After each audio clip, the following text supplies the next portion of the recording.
Reince Priebus, chairman of the Republican National Committee, is also out in Las Vegas. Of course, Mr. Chairman, good morning. Good to see you. Thanks for getting up early. Appreciate it.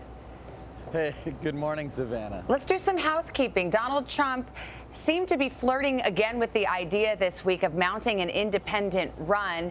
Last night, he seemed again to close the door on that and say he'll run as a Republican no matter what. Can you now sleep at night? Is the issue closed in your mind?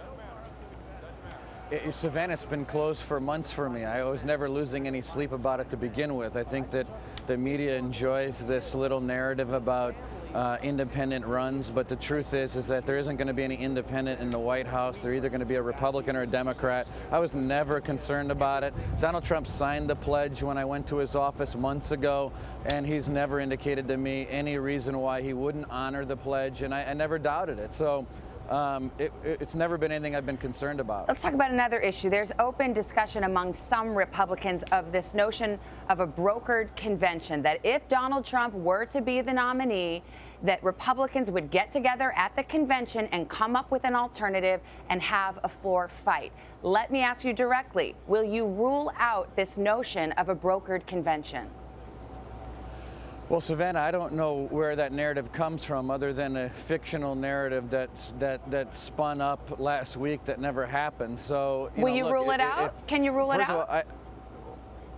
No one can rule it out. I mean, if a candidate doesn't get to a majority of delegates by the time you get to the convention, then you could have a contested convention. But my belief is that we will have a presumptive nominee by the end of March or middle of April. I've said that for over a year. I still believe that. The odds of a contested convention are almost nothing. But, you know, look, is it possible?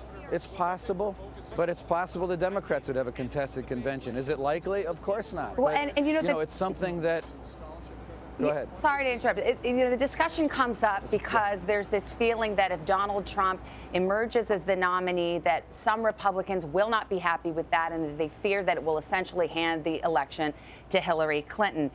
A lot of the candidates, if you ask them, say they'll ultimately support whoever the Republican nominee is, but they cannot bring themselves to say, I will support Donald Trump. Where are you on that? Will you support Donald Trump if he is the Republican nominee?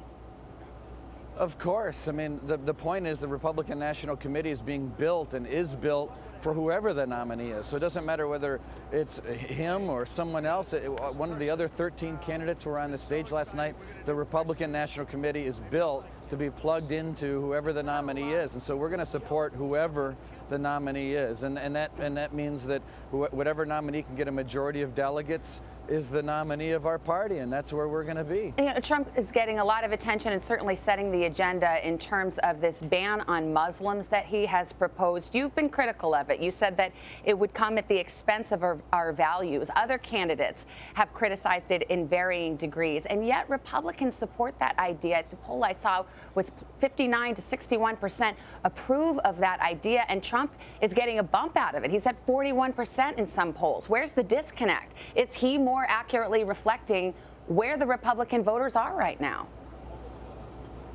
Well, you know, look, I think the reality is that we all have the same goal, right? And so you have 13 people on the stage that have different ways of getting to that goal of keeping America more safe. I do think that people are afraid.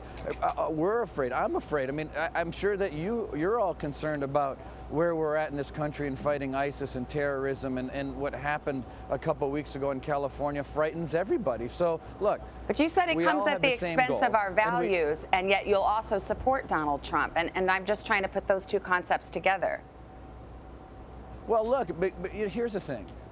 The concept is that everyone has, or at least many of the candidates have, a different pathway of getting to the same goal, Savannah. And the reality is that this president and Hillary Clinton haven't done a good job, and the American people don't believe that Barack Obama and Hillary Clinton have done a good job in fighting terrorism. Now, look, when you have 13 candidates running, in many cases you're going to have 13 different ways of tackling the problem. At the very least, Republicans are offering solutions to the problems that I know that Americans don't believe are being tackled properly. And so for that, I'm excited about the fact that we're offering the American people solutions to these problems. And so, while we may not agree with each other on everything, the goal is still the same, and that's the point I'm trying to make. All right. Republican National Committee Chairman Reince Priebus, it's good to talk to you. Thank you so much. We appreciate it. Thank you. Hello, Today fans. Thanks for checking out our YouTube channel. Subscribe by clicking that button down there and click on any of the videos over here